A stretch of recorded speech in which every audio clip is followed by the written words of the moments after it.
Queridas escuchas, ¿cómo están? Espero que muy bien.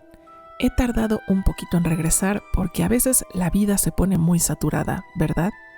Pero ya estoy aquí con la segunda parte de la lectura de este maravilloso libro, Aceptar la sombra de tu inconsciente, escrito por Robert A. Johnson, un autor junguiano. Les confieso que yo pensé que el autor iba a profundizar en cómo la pareja nos suele reflejar partes de nuestra sombra. Y si bien lo hace así al principio, me ha sorprendido gratamente el análisis tan profundo y extenso que nos comparte el autor acerca de otros temas, entre ellos la contradicción, la paradoja y la sombra como introducción a la paradoja. Es sumamente interesante. Vale la pena tomarse el tiempo para escuchar cada una de sus palabras que están llenas de significado. Espero que lo disfruten tanto como yo. Muy bienvenidas y comenzamos.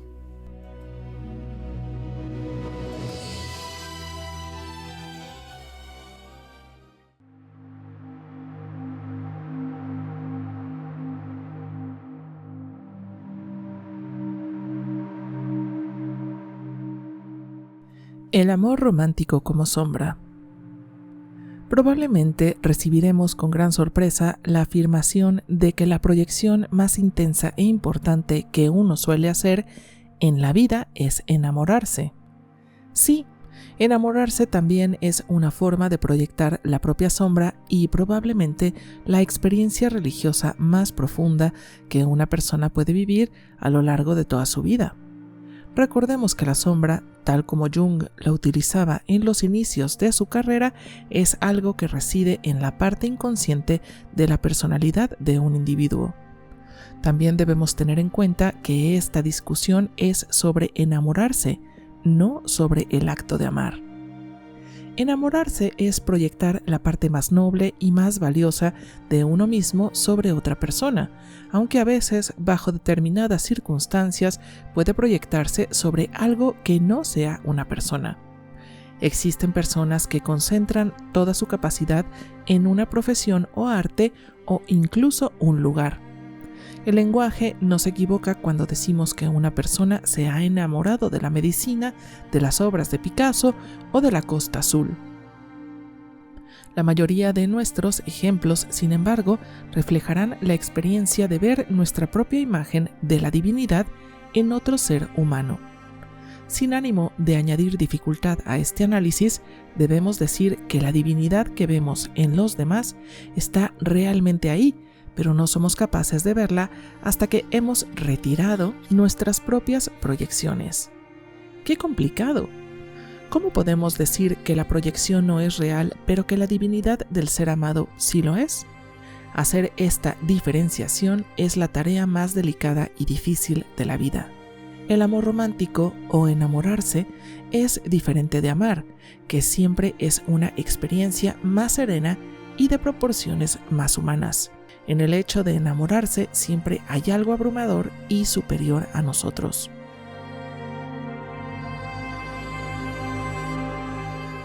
Proyectar nuestra imagen de Dios. Enamorarse es proyectar esa parte especialmente dorada de la sombra de uno mismo, la imagen de Dios, ya sea masculina o femenina, sobre otra persona. Esta persona se convierte de forma instantánea en la portadora de todo lo sublime y divino. Uno alaba con entusiasmo al ser querido y utiliza el lenguaje de la divinidad, pero esta experiencia proviene del extremo derecho del columpio y siempre va íntimamente relacionado con su contrario. Si el enamoramiento se transforma en su contrario, el individuo conocerá la experiencia más amarga que puede sentir en la vida. La mayoría de matrimonios en el mundo occidental se inician con una proyección, pasan por un periodo de desencantamiento y, si Dios quiere, se vuelven más humanos. Es decir, se basan en la realidad profunda que es la otra persona. Cuando estamos enamorados, estamos cerca de Dios, mientras que el amor basado en la realidad es mucho más apropiado para nuestra humilde condición humana. Aunque nadie se da cuenta de ello, cuando le ocurre, Cuando estamos enamorados de alguien, eliminamos la condición humana del ser querido. En realidad, uno profiere una especie de insulto a otra persona cuando se enamora de ella porque estamos mirando a nuestra propia proyección de Dios, no a la otra persona.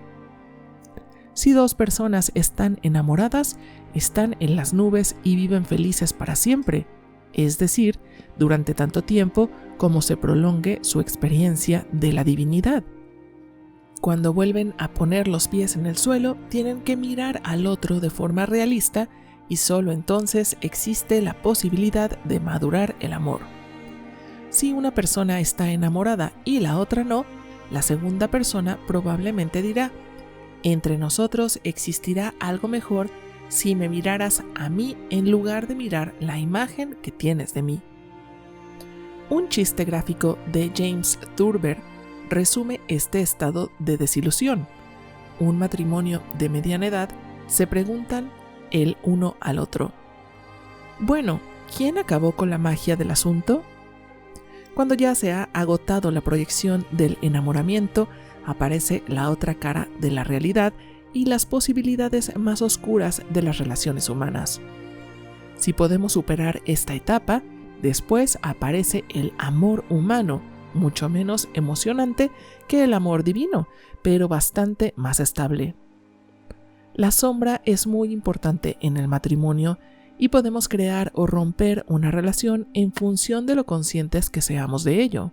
Olvidamos que, al enamorarnos, también debemos aceptar lo que nos resulta molesto o desagradable, e incluso intolerable, de la otra persona y de nosotros mismos. Sin embargo, es precisamente esta confrontación lo que posibilita un mayor crecimiento personal. Recientemente me contaron el caso de una pareja que tuvo la buena idea de invocar a la sombra en una ceremonia previa a la boda. La noche antes de casarse, celebraron un ritual y pronunciaron sus votos de sombra. El novio dijo: te daré una identidad y haré que el mundo te vea como una extensión de mí mismo. La novia replicó: seré dulce y sumisa, pero en el fondo yo tendré el verdadero control de la situación. Si algo va mal, me quedaré con tu dinero y tu casa. Después brindaron con champán y se rieron de sus puntos débiles, conscientes de que aquellas imágenes de la sombra aparecerían en algún momento a lo largo de su matrimonio. Jugaban con ventaja porque habían reconocido la existencia de la sombra y la habían desenmascarado.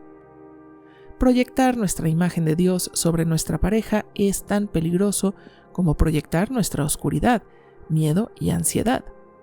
Decimos a la persona que amamos: espero que tú me proporciones inspiración divina, que seas la fuente de mi creatividad. Te concedo el poder de transformar mi vida.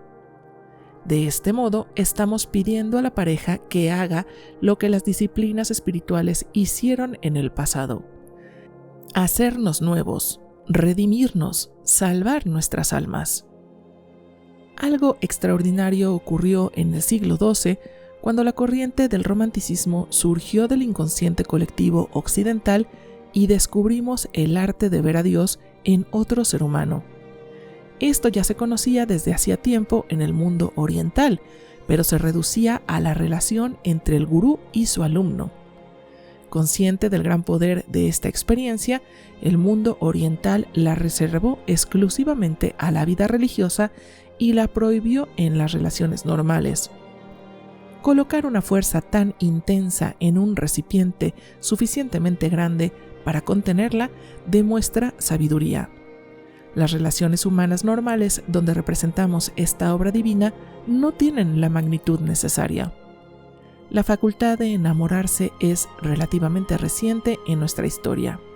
Con ella, la humanidad del mundo occidental ha perdido el sentimiento más sublime que somos capaces de experimentar y nos hemos expuesto al mayor sufrimiento que jamás conoceremos. Casi todas las novelas modernas recurren al tema de la fuerte tendencia a enamorarnos o la angustia del amor perdido o no correspondido. Para bien o para mal, la humanidad moderna tiene el poder de enamorarse. En el mejor de los casos, es la cualidad más sublime de la especie humana. En el peor de los casos, es probablemente la experiencia más dolorosa que conocemos. Los vientos que se sembraron en el siglo XII son los torbellinos que cosechamos en el siglo XX. Hemos heredado dos mitos que surgieron en el siglo XII.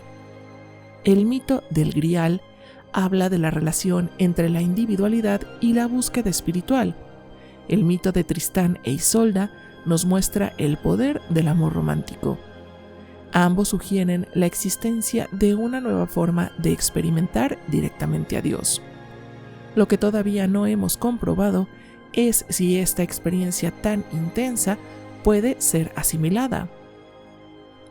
Antes de la aparición de estos dos mitos, el mundo occidental siempre había considerado el poder de Dios de forma colectiva. Dios habitaba en el tabernáculo de la iglesia y no ejercía una influencia directa en la vida personal de cada individuo. Se adoraba a Dios utilizando gestos y expresiones que denotaban nuestro minúsculo tamaño y valor. Era un ritual de protección y seguridad y aún sigue vigente en muchas culturas. Sin embargo, en el siglo XX consideramos seriamente la increíble posibilidad de entrar en contacto directo con el alto voltaje de Dios. En estos dos mitos, la humanidad dice: tal vez a Moisés se le prohibió que viera directamente a Dios, pero yo lo haré. Comprender estos dos mitos es comprender el dilema de la sociedad moderna. Un auténtico mito permite tomar el pulso a una cultura entera, descubrir sus características y su destino. La historia de Tristán e Isolda es un ejemplo de una de las posibles consecuencias del amor romántico. Nos muestra los peligros de proyectar nuestra divinidad sobre otro ser humano. Cuando intentamos mezclar estos niveles, provocamos un caos que escapa a nuestro control. Es como conectar un electrodoméstico a una línea de corriente de 10.000 voltios. Ningún aparato preparado para 220 voltios puede soportar un voltaje tan elevado. Por muy atractiva que parezca la idea de los 10.000 voltios, solo puede mantenerse dentro de un recipiente capaz de contener esta potencia. Ningún recipiente humano podría sobrevivir a una descarga de 10.000 voltios. Sin embargo, en nuestra cultura se supone que esta experiencia de 10.000 voltios debe ser la base de todos los matrimonios. Cuando un matrimonio sobrevive es porque ambos miembros de la pareja han descendido al nivel humano de 220 voltios y han aprendido el arte de amar. El amor de 220 voltios es mucho más valioso y asimilable que la deslumbrante demostración pirotécnica de una carga de 10.000 voltios. El amor en sus proporciones humanas es mucho más valioso que la experiencia celestial del enamoramiento.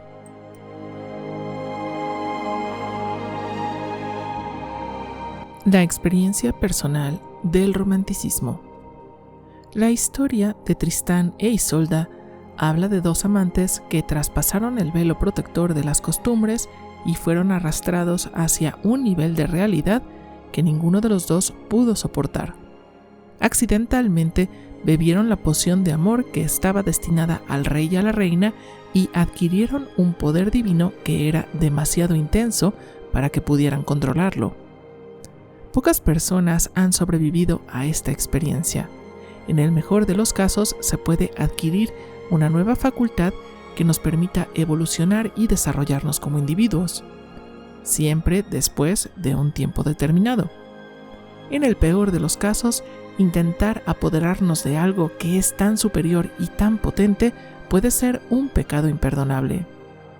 De cualquier forma, hemos conectado con una corriente de energía de 10.000 voltios y no conseguimos controlar la situación. No es nada probable que la humanidad renuncie a este terrible poder, y no estoy muy seguro de que pudiera devolverse a su lugar de origen en caso de desearlo. Los individuos modernos nos enfrentamos al dilema de haber adquirido un poder que no podemos soportar, pero al que no podemos renunciar. Todas las parejas enamoradas reviven el mito de Tristán e Isolda. Sin embargo, tenemos la oportunidad de contribuir a su evolución tomando conciencia de la relación. Si uno pudiera ver el esplendor de Dios, tanto sus aspectos luminosos como los oscuros, esta experiencia no desembocaría en desilusión y amargura. Después de muchos siglos, de repente la visión de Dios encarnado está a nuestro alcance y deberá pasar algún tiempo antes de que esta experiencia madure y se estabilice. Ser dueños del poder que reside en nuestra sombra es un reto especialmente difícil. No podemos ser dueños de él en el sentido de poseerlo porque el ego es un recipiente demasiado pequeño. Si un individuo poseyera este poder, sería como si anunciara que es Dios, o lo que sería igual de extravagante, que Dios está muerto. Nietzsche se acercó peligrosamente a este punto y pagó por ello con su salud. Proyectar este poder es cargar a otra persona con unas características sobrehumanas que son imposibles de soportar. Solo a través de la vida religiosa podremos encontrar el único sistema posible para afrontar este increíble poder personal. Recuerdo un sueño que tuve hace unos 30 años y que anunciaba este dilema en mi propia vida. Existe un anillo que proporciona un increíble poder a la persona que lo lleva. Con el anillo, uno se puede volver invisible, transportarse a otro lugar de forma instantánea, dominar a los demás. Pero con el paso del tiempo, uno pierde control sobre este poder y el poder adquiere control de la persona que lleva el anillo. Un joven corre hacia mí, lleva el anillo y está totalmente dominado por su poder. Hace mucho tiempo que tiene el anillo y ya no puede recurrir al truco de volverse invisible. La policía le persigue para arrebatarle el peligroso anillo antes de que cause daños incalculables. Él ya no puede esquivarlos más, puesto que la magia del anillo se ha desvanecido y solo perdura su oscuro dominio. Se acerca a mí, me coloca el anillo en la mano y entonces la policía centra su atención en mí. Yo, como nuevo dueño del anillo, podría utilizar sus poderes mágicos y escapar fácilmente de la policía. Pero sé que dentro de 20 años estaré exactamente en la misma situación que el joven. Solo dispongo de 5 segundos de lucidez antes de que el anillo ejerza su poder sobre mí y me envíe a algún lugar desconocido. En esos 5 segundos, alzo los brazos con el anillo en la mano y lo lanzo al suelo con todas mis fuerzas. En ese preciso instante llega la policía y todos nos arrodillamos en el suelo para asegurarnos de que no haya quedado nada del anillo, ni siquiera un fragmento, para que nadie pueda iniciar todo el proceso de nuevo.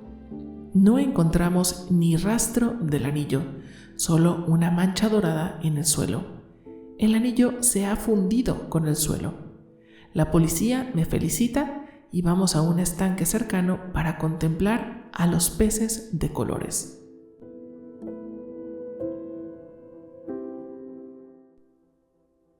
El sueño cuenta la historia de un hombre corriente que decide devolver un poder sobrehumano a la Tierra en lugar de asimilarlo en su sistema personal. En los momentos cruciales de la vida siempre se puede distinguir lo que pertenece a uno de lo que no le pertenece.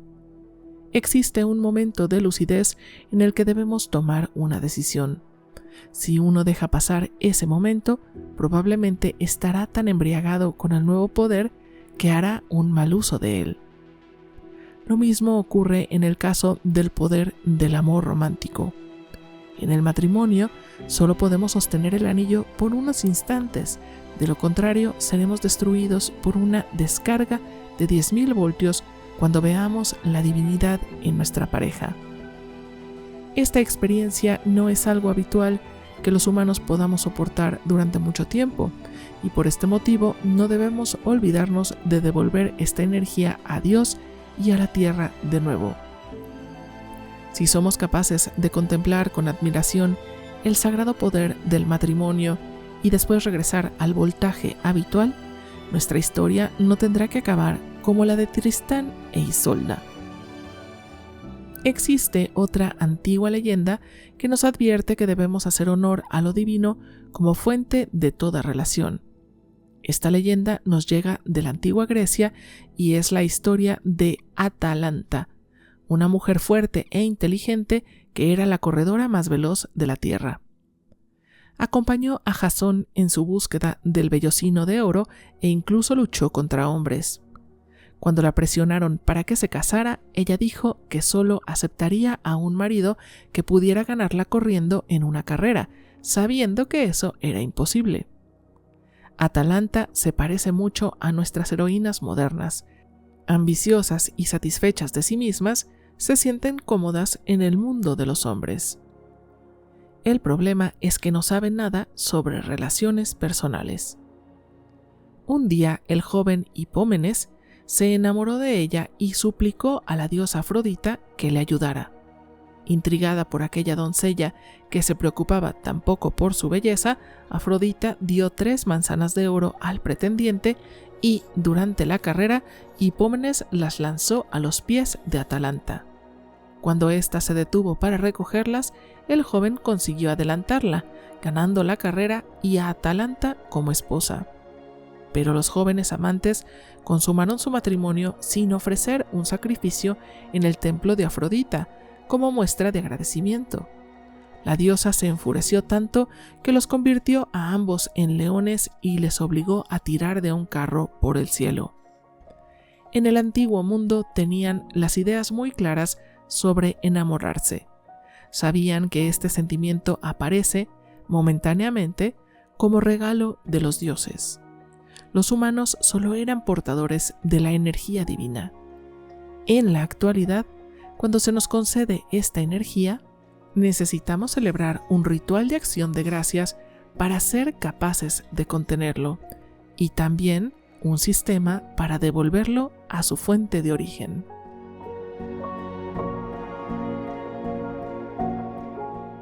La paradoja como experiencia religiosa. Cuando afrontamos la sombra de forma consciente, analizamos un poderoso aspecto de nuestra personalidad que prácticamente siempre se evita y se rechaza. De este modo, entramos en el reino de la paradoja. La paradoja es ese pozo artesiano de sentido que tanto necesitamos en nuestro mundo moderno. Todos los grandes mitos de la historia nos dan instrucciones al respecto y nos recuerdan que el tesoro siempre se encuentra en el lugar más inesperado.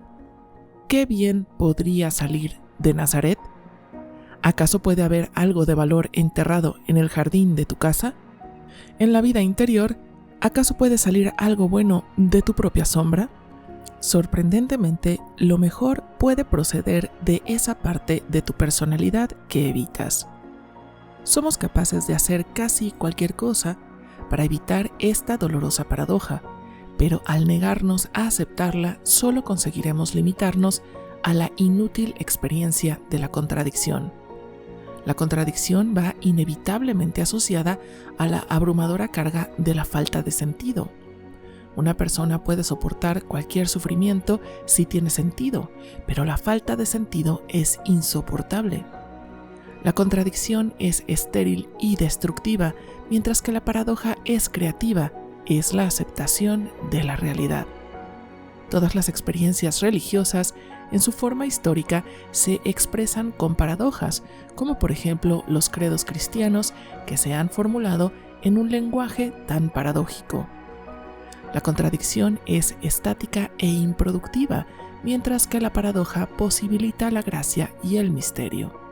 Todas las experiencias humanas pueden expresarse en forma de paradoja. Por ejemplo, un enchufe eléctrico tiene 2 clavijas, una para acceder a la corriente positiva y otra para acceder a la negativa. De esta oposición proviene la utilidad de la corriente eléctrica. El día solo puede comprenderse si se opone a la noche. La masculinidad solo tiene sentido si se opone a la feminidad. La actividad solo se define por oposición al descanso. El gusto se define por contrastes. arriba solo es posible si existe abajo. ¿Qué sería el norte sin el sur? ¿Dónde estaría yo sin ti? ¿Qué es la alegría si no conoces la tristeza? Por algún motivo inexplicable, con frecuencia nos negamos a aceptar esta naturaleza paradójica de la realidad y, en un arrebato de insensatez, pensamos que podemos funcionar ignorándola. En el preciso instante en que adoptamos esta actitud, convertimos la paradoja en oposición. Cuando el tiempo libre se desvincula del trabajo, ambos pierden sentido. El sufrimiento personal empieza cuando nos encontramos entre estos dos contrarios. Si intentamos abrazar uno de ellos sin pagar tributo al otro, degradamos la paradoja al nivel de la contradicción. Debe aceptarse a los dos elementos de la contradicción por igual. Sufrir debido a la confusión es el primer paso hacia la sanación. Entonces, el dolor de la contradicción se transforma en el misterio de la paradoja. El sistema más rápido que conozco para desconcertar a una persona es dándole dos grupos de valores contradictorios, que es exactamente lo que hacemos en nuestra cultura moderna. El cristianismo nos recomienda que nos guiemos por una serie de valores que pocas veces se tienen en cuenta en la vida cotidiana. ¿Cómo debe reaccionar una persona? En algún momento, normalmente en la edad adulta, la tensión es demasiado intensa y estos dos puntos de vista opuestos exigen un trato nuevo y diferente. Ya no podemos repartirnos entre los dos. La presión es tan grande que uno de los dos tiene que ceder. No nos gusta la paradoja porque es dolorosa, pero es una experiencia muy directa de una realidad que normalmente está fuera de nuestro marco de referencia y proporciona alguna de las iluminaciones más importantes. Nos obliga a superarnos a nosotros mismos y destruir inocentes versiones poco apropiadas. Nos pasamos la mayor parte del tiempo apoyando los dos puntos opuestos y evitando la confrontación. Este es el caso de muchas vidas modernas. En un día normal podemos encontrar infinitos ejemplos de esta opinión dividida. Tengo que ir a trabajar, pero no quiero. No me gusta mi vecino, pero tengo que ser educado con él. Debería perder un poco de peso, pero me gustan tanto ciertos tipos de comida. Me he pasado de presupuesto, pero... Estas son las contradicciones que vivimos constantemente. Estas ilusiones podrían convertirse en desilusiones y ser realmente dolorosas. No podemos eliminar un platillo de la balanza, pero podemos cambiar la forma de ver el problema. Si aceptamos estos elementos opuestos y afrontamos el choque entre ellos de forma plenamente consciente, aceptaremos la paradoja. La capacidad de afrontar la paradoja es una señal de fuerza espiritual y uno de los signos más inequívocos de madurez. Avanzar de la oposición, lucha constante a la paradoja, siempre sagrada, es hacer un salto de conciencia. Ese salto nos transporta a través del caos de la edad adulta y nos ofrece una perspectiva que ilumina los años que nos quedan de vida. Es recomendable hacer una lista de las contradicciones con las que nos enfrentamos e intentar reconstruirlas en el reino de la paradoja. Podemos empezar con estas dos series de valores: las actitudes prácticas de la vida cotidiana, con las que casi todo el mundo está de acuerdo, y las enseñanzas religiosas que recibimos. Queridas escuchas, y aquí el autor nos comparte una pequeña tabla de la cual voy a leer por filas para que escuchemos los valores prácticos versus a su opuesto en valores religiosos. Ganar versus perder. Adquirir versus deshacerse de. Comer versus ayunar. Acción versus pasividad. Recibir versus dar. Poseer versus venderlo todo y darlo a los pobres. Posesiones versus pobreza. Actividad versus reposo. Sexo versus castidad, decisión versus observación, libertad versus obediencia a la autoridad, elección versus obligación, democracia versus obediencia, pensamiento ágil versus pensamiento meditativo, seriedad versus éxtasis, concentración versus visión y creer que más es mejor versus creer que menos es mejor. Continúo con el texto. Pocas personas discutirían los valores prácticos mencionados en la lista. Ganar está bien. Recibir ocupa una de las primeras posiciones de la escala. Tener un buen sueldo es fantástico. Comer es vida. Mediante la acción se consiguen hacer cosas. Ganar dinero indica responsabilidad. Poseer es ser un pilar de la comunidad. Las posesiones dan seguridad. Estar ocupado es una virtud. El diablo encuentra trabajo para las manos ociosas. El sexo es uno de los pilares de nuestra vida. Tomar decisiones es ser productivo y digno de confianza. La libertad es la base de nuestra forma de gobierno. La posibilidad de elegir es sagrada para las personas libres. Poder significa eficiencia. El pensamiento ágil es el mejor antídoto para el aturdimiento de los pueblos primitivos. La claridad es importante. Todo el mundo sabe que más es mejor. Estos valores son sagrados y nadie los discute en nuestra sociedad occidental.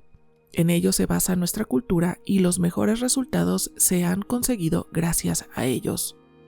¿Pero qué hay de la otra lista, la de los valores religiosos? Casi todos los domingos oímos hablar de ellos y están presentes en nuestra cultura cristiana. Desde el púlpito se nos dice que es mejor dar que recibir, venderlo todo y dar caridad a los pobres. Ayunar es alimentar el espíritu, ofrecer la otra mejilla. Benditos son los pobres de espíritu, porque ellos verán a Dios. No poseían nada, pero lo compartían todo. Conocemos la historia de la inquieta Marta y la serena María, y sabemos que María era la mejor de las dos. La castidad es un estado superior y todos los monjes y sacerdotes, que son los modelos de nuestra cultura cristiana, la respetan. También se nos dice, no juzgues, remite cualquier tema a las autoridades, las decisiones deben dejarse para tu superior, la obediencia es una gran virtud, donde hay poder no hay amor. Sentirse un poco soñador por ayunar o cansancio es invitar a una visión. El éxtasis es un derecho de todos los cristianos. Ser exultado por el vino de Cristo es el objetivo de la vida. ¡Qué contradicción! Sin embargo, todos vivimos en esta contradicción tanto si decidimos reconocer y respetar las virtudes cristianas como si no. Es inherente a nuestro lenguaje, nuestra historia, nuestras costumbres. Nuestra Constitución se basa en los principios de libertad y democracia, el derecho de cada individuo a elegir su propio camino, pero las enseñanzas religiosas nos convierten en subordinados de algo superior a nosotros mismos. La voluntad de Dios es la que nos guía.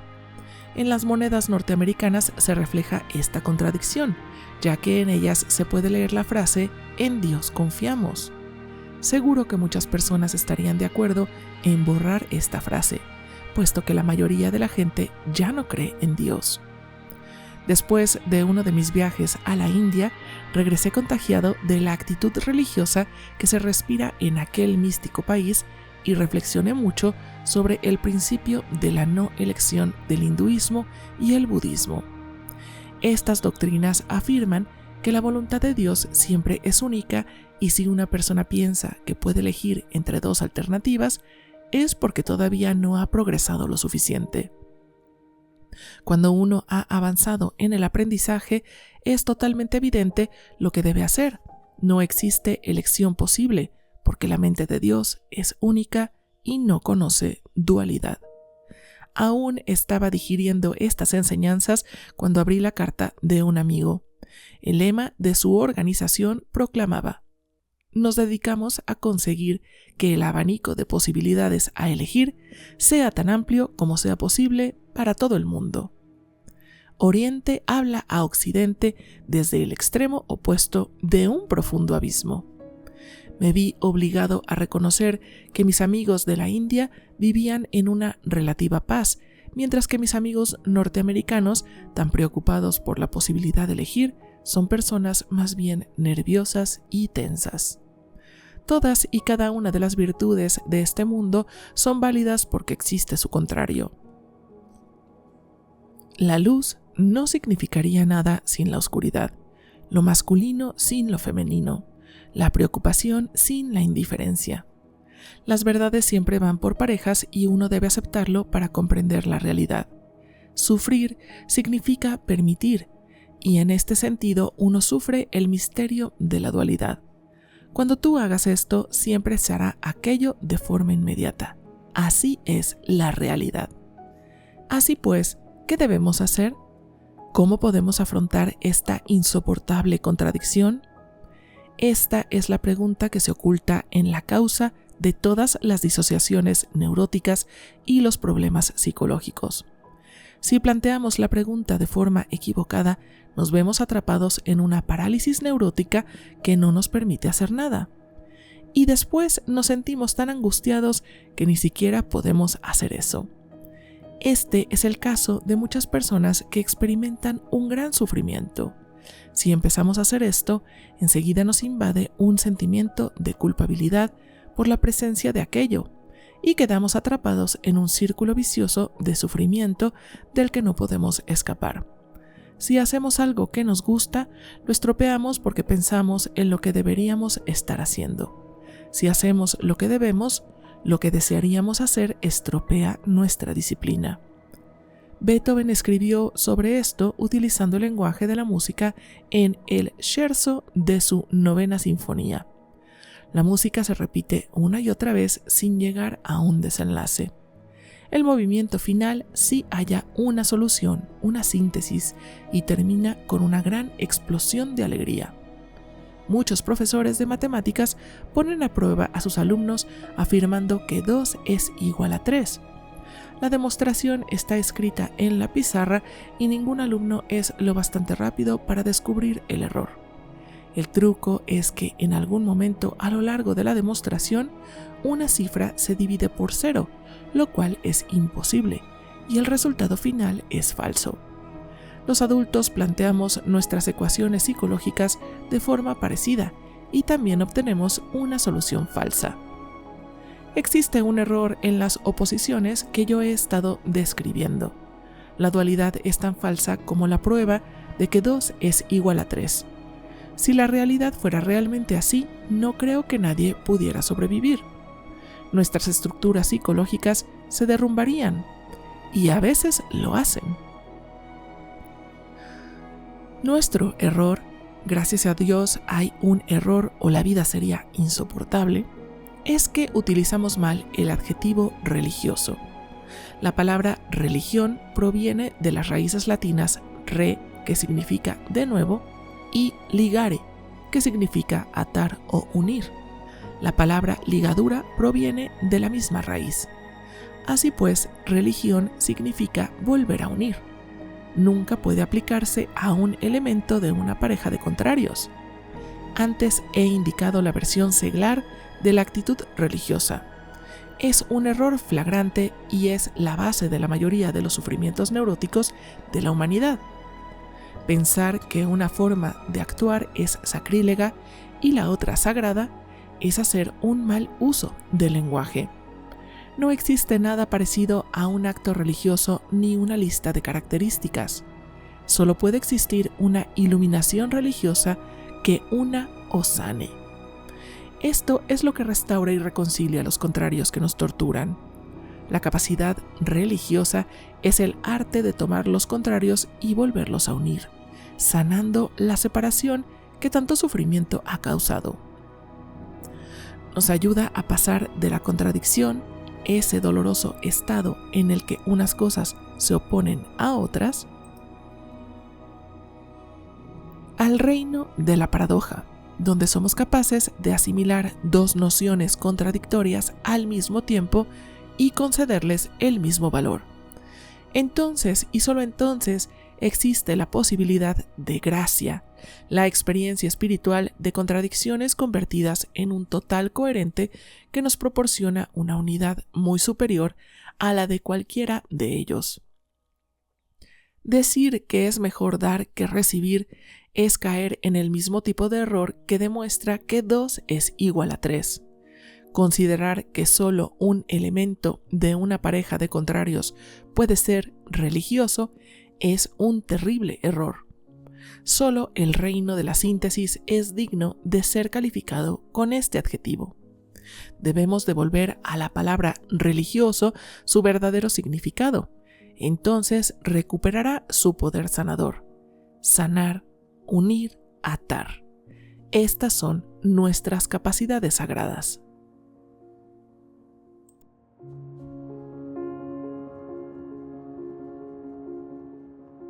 El milagro de la paradoja.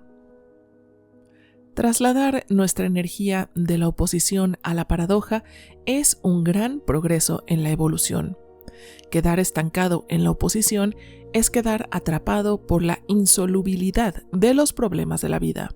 La mayoría de la gente malgasta toda su energía soportando esta guerra interior. Solo tenemos que escuchar cualquier inocente conversación entre amigos para oír un recital de todas las cosas que les van mal. Los habitantes de nuestra sociedad moderna malgastan una increíble cantidad de energía en crear contrarios. La oposición es parecida a un cortocircuito y también nos deja sin energía como una hemorragia. Transformar oposición en paradoja es permitir que existan ambos lados de un mismo elemento, los dos opuestos, y tengan la misma dignidad y el mismo valor. Por ejemplo, esta mañana debería estar trabajando en mi proyecto, pero no me apetece y quiero hacer otra cosa. Estos dos deseos opuestos se anularán mutuamente si permitimos que sigan siendo excluyentes. Sin embargo, si los afrontamos con serenidad, hallaremos una solución que satisfazca a los dos, o incluso mejor, una situación que sea mejor que cualquiera de los dos. A veces podemos hallar un desenlace que sea mejor que la oposición, pero aún no sea una buena solución. Puedo sacar al perro a pasear y después trabajar un poco, intentando satisfacer mi necesidad de trabajar y mi necesidad de ocio. Pero este caso no sería una auténtica paradoja.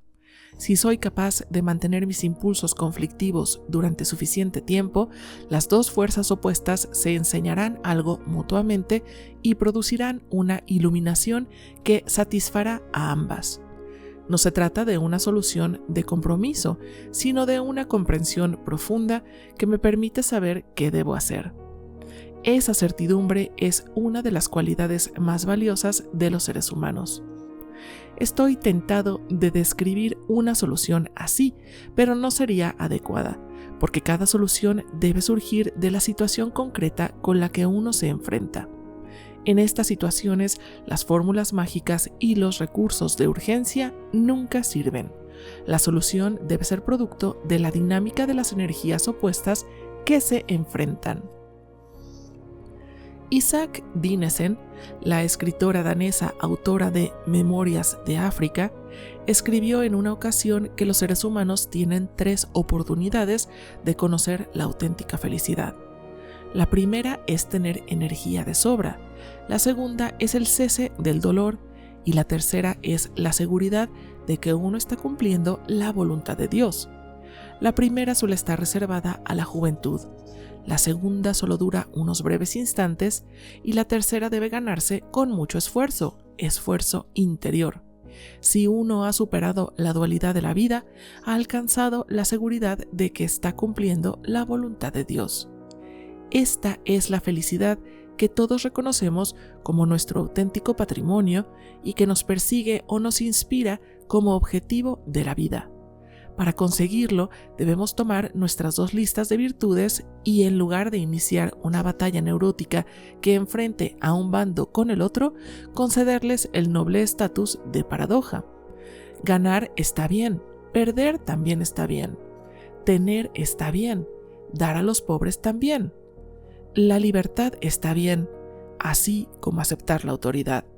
Ver los elementos de la vida desde esta perspectiva paradójica es abrir una ventana a una serie de nuevas posibilidades.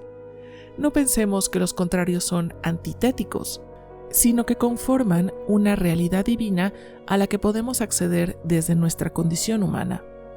Si consideramos que un elemento de la pareja es sacrílego y el otro religioso, nos estamos equivocando.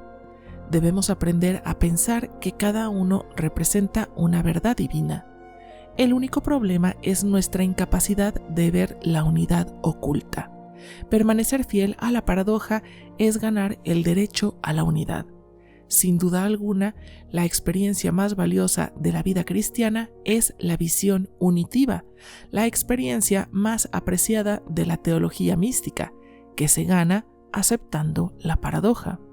El mundo medieval comprendía esta experiencia que llevaba a un individuo más allá del choque entre contrarios y le conducía a la armonía con Dios. Si aceptamos la paradoja, descubriremos ese ojo único que no conoce disputas ni compromisos. En lugar de eso, hallaremos una actitud unificadora que dirige toda nuestra energía hacia un único punto de concentración. Esta experiencia merece calificarse con el término iluminación.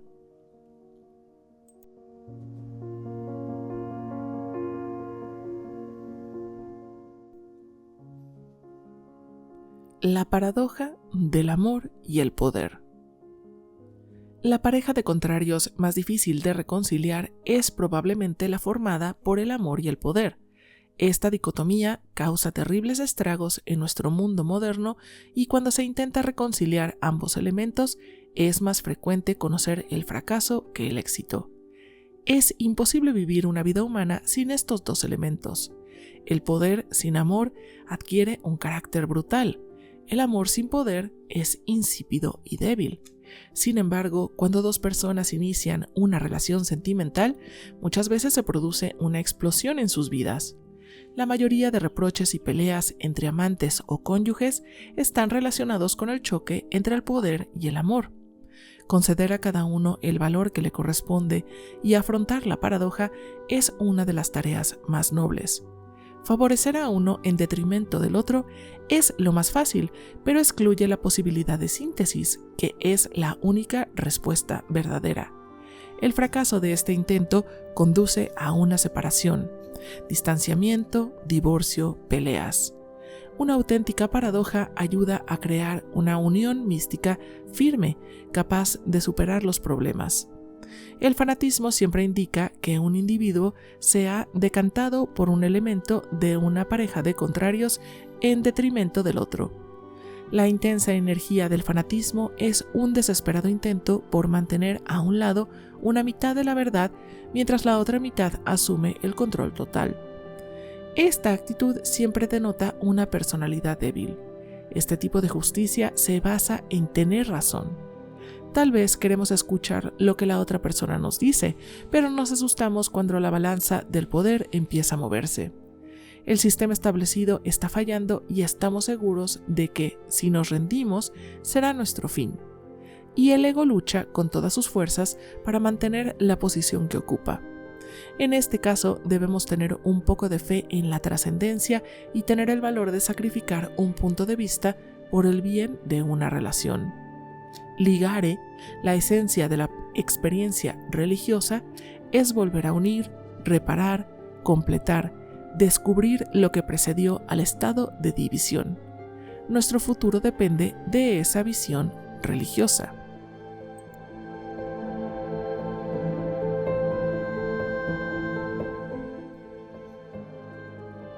La sombra como introducción a la paradoja.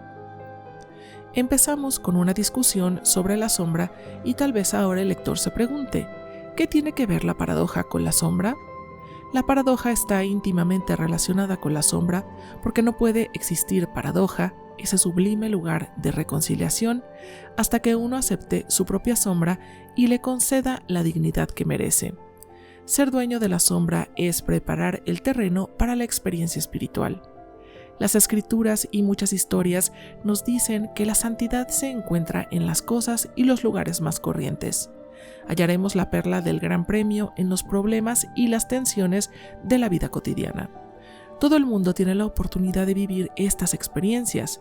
Alguien dijo en una ocasión que Shakespeare era capaz de quitar el tejado de cualquier casa y descubrir un drama inmortal.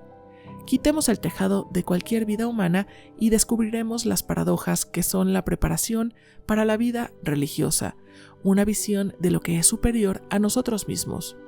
Conflicto, paradoja, revelación. Esa es la progresión divina. ¿Quién no se ha enamorado de alguna persona de la que no debería? Tener fe en esto y en el sentido moral y ético al mismo tiempo es construir los cimientos del ser, algo superior a uno mismo. ¿Quién no pasa gran parte del tiempo decidiéndose entre hacer un trabajo o posponerlo un poco más y seguir en las nubes? Ninguna de las dos opciones es la mejor. El punto deseable está exactamente en la paradoja entre ambos. La gente acude a la consulta de un psicólogo y expone una serie de choques entre valores, haciendo un gran esfuerzo y sufriendo. Quieren una solución, pero conseguirán algo mucho mejor si desearan que su conciencia fuera capaz de aceptar la paradoja.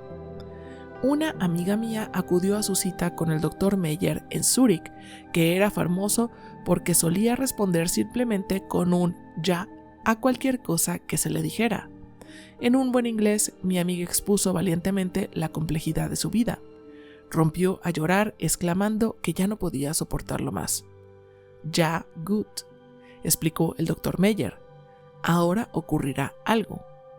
Es una medicina muy severa, pero es la adecuada para alguien que posee la fuerza necesaria para soportarla. Cuando la bala imparable alcanza el muro impenetrable, descubrimos la experiencia religiosa. Es precisamente entonces cuando el individuo crece.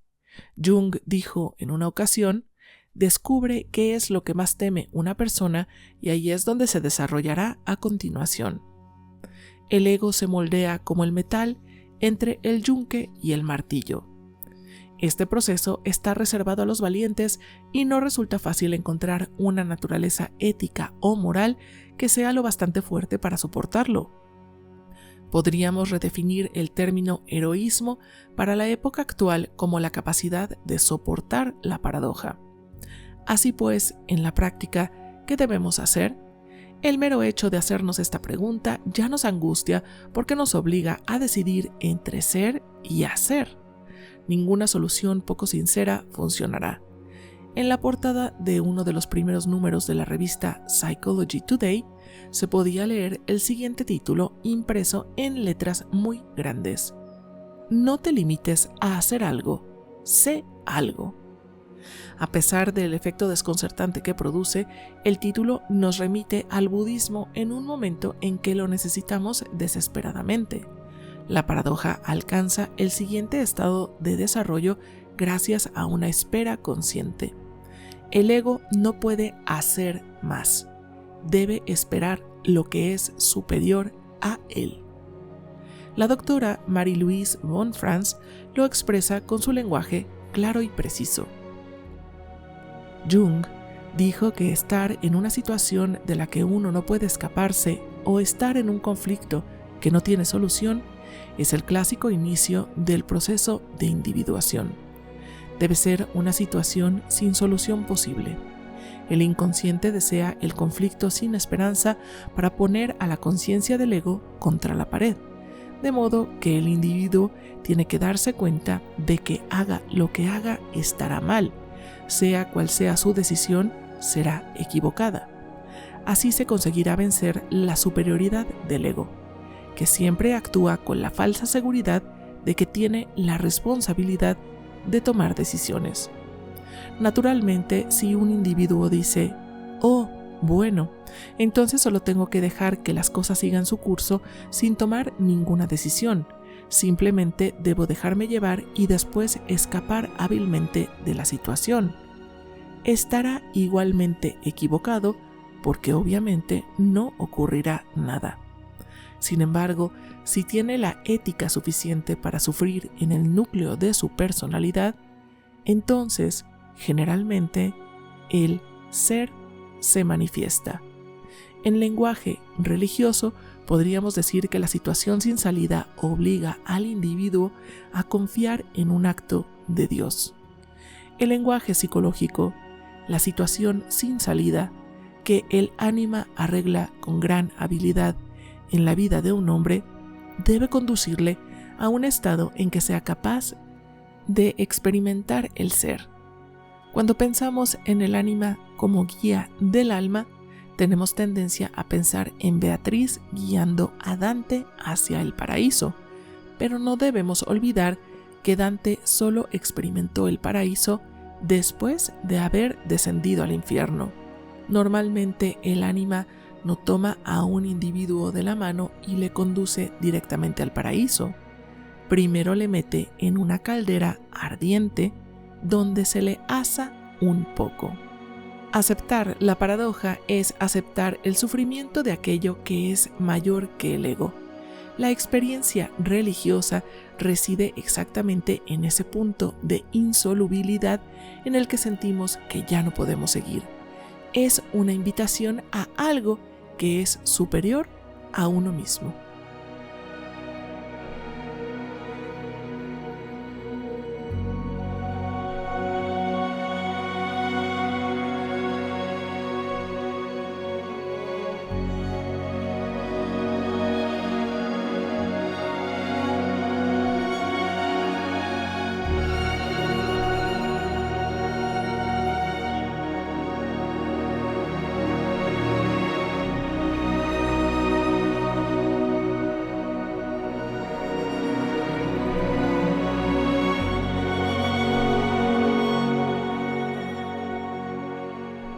Queridas escuchas, pues hasta aquí la lectura de la segunda parte de este maravilloso libro, Aceptar la sombra de tu inconsciente, escrito por Robert A. Johnson. ¿Qué les ha parecido esta segunda parte? Está increíble, ¿verdad? Me encanta cómo el autor lentamente nos va introduciendo a estos conceptos y nos va ayudando a comprender que no tenemos las respuestas ni en la mano derecha ni en la mano izquierda, sino en aceptar que queremos desesperadamente encontrar una respuesta, y eso nos hace humanas. Me encanta cómo el autor dice que cuando nos enamoramos, vale más observar la divinidad real que existe en la otra persona que la proyección de divinidad que nosotros hacemos sobre ellos. Es maravilloso, ¿no lo creen? Nos invita a reconocer que el otro ser humano es perfecto y es un universo, más allá de lo que nosotros podamos proyectarle. Por positivo que parezca, siempre se quedará corto ante lo que ese ser humano sea en realidad. En fin, queridas escuchas, me quedo con muchísima riqueza de esta segunda parte. Las veo en la tercera parte muy pronto. Ya está grabada, así que muy pronto la subiré. Las abrazo con el corazón, queridas mujeres. Hasta pronto.